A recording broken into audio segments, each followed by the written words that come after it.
Que savons-nous exactement du changement climatique et de ses effets sur notre planète?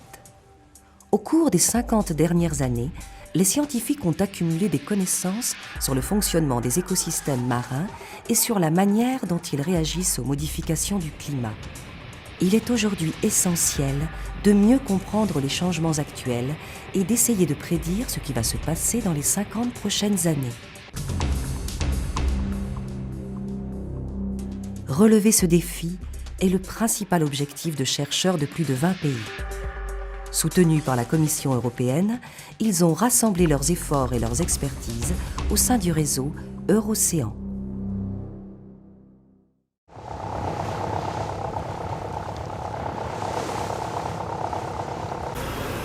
Many seals, huh? Ah, I see. They're multiplying.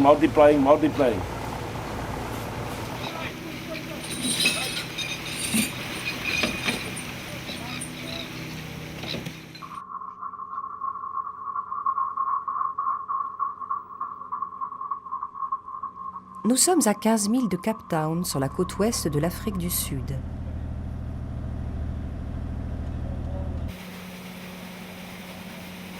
Ici, les eaux sont particulièrement productives. À l'origine de cette richesse biologique, le Benguela, un courant d'upwelling qui longe les côtes ouest de l'Afrique.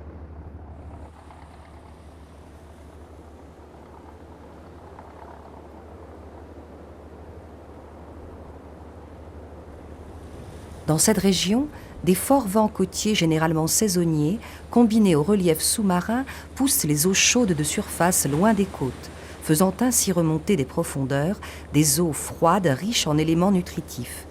C'est le phénomène d'upwelling. Ce courant océanique froid alimente les eaux côtières et favorise le développement d'une production primaire très importante, notamment des floraisons de microalgues visibles sur les images satellites.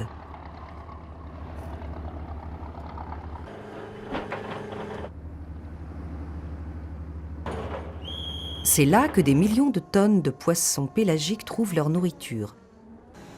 Constitués pour l'essentiel de sardines et d'anchois, on les appelle poissons fourrage, car ils sont eux-mêmes les proies de nombreux prédateurs situés dans les niveaux supérieurs de la chaîne alimentaire. Parmi tous les prédateurs, il ne faut pas oublier l'homme. Pour les populations côtières, l'activité de pêche est vitale, qu'elle soit traditionnelle ou aujourd'hui industrielle.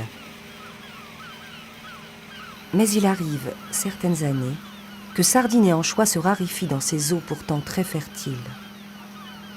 Le Benguela est un écosystème dynamique. Il est caractérisé par une variabilité d'une année sur l'autre, interannuelle, mais aussi par une variabilité sur le long terme, à l'échelle de dizaines d'années.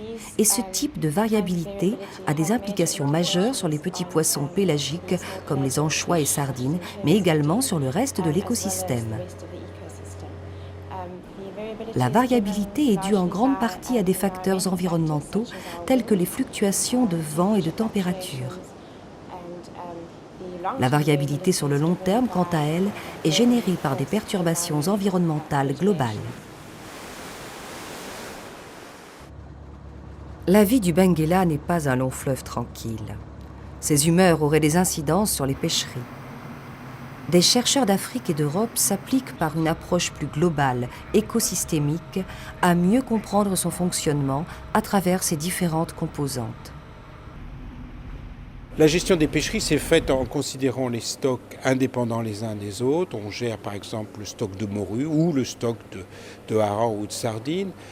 Mais il y a des interactions fortes dans les écosystèmes et c'est ces interactions qu'il faut gérer maintenant avec l'approche écosystémique des pêches.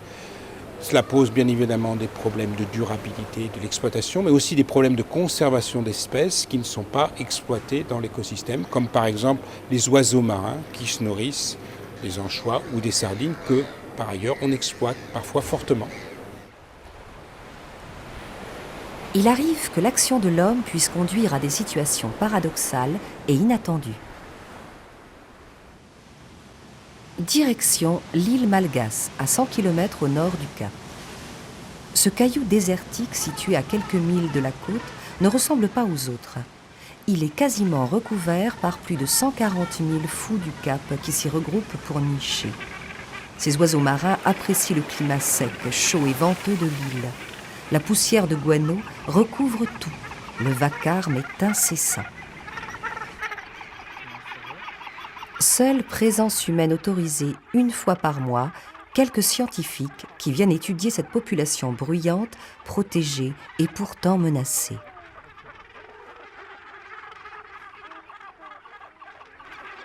Les fous du Cap se nourrissent pour l'essentiel de sardines et d'anchois pêchés dans les eaux froides du Benguela. Ainsi, l'abondance et la disponibilité du poisson fourrage va jouer un rôle déterminant pour leur reproduction. 305. D'une année sur l'autre, au mois d'août, les couples se reforment. C'est le temps des parades nuptiales. Les deux parents se relaieront pour couver l'unique œuf. Très vite, les poussins les plus grands sont nourris de poissons entiers, principalement des sardines. Après quelques mois, le jeune fou du Cap doit prendre son autonomie. Inexpérimenté, il préfère marcher sur la plage ou nager plutôt que de suivre les adultes en vol. Mais attention, danger. Au large de l'îlot croisent des groupes d'otaries. Les otaries étaient protégées par les autorités depuis 50 ans, sans tenir compte de leur interaction avec le reste de l'écosystème. Sur l'île Malgace, les scientifiques ont observé ces dernières années un phénomène de plus en plus fréquent et inquiétant. Délaissant pour un moment les bancs de poissons, les otaries s'attaquent aux jeunes fous du Cap inexpérimentés et font peser une menace sur l'avenir de la colonie. Voici donc deux espèces qui partagent le même écosystème, la même ressource. Au cours des 50 dernières années, la population des otaries a considérablement augmenté le long des côtes d'Afrique du Sud.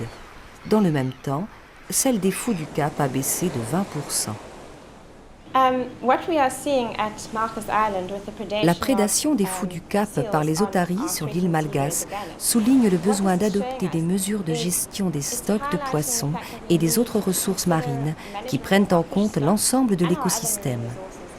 Cet exemple met en évidence un enjeu important, la nécessité de trouver un compromis entre les politiques de conservation, la gestion traditionnelle des pêches et une nouvelle approche écosystémique. Cela nous a conduit à essayer de prendre les bonnes décisions quant au choix des espèces prioritaires.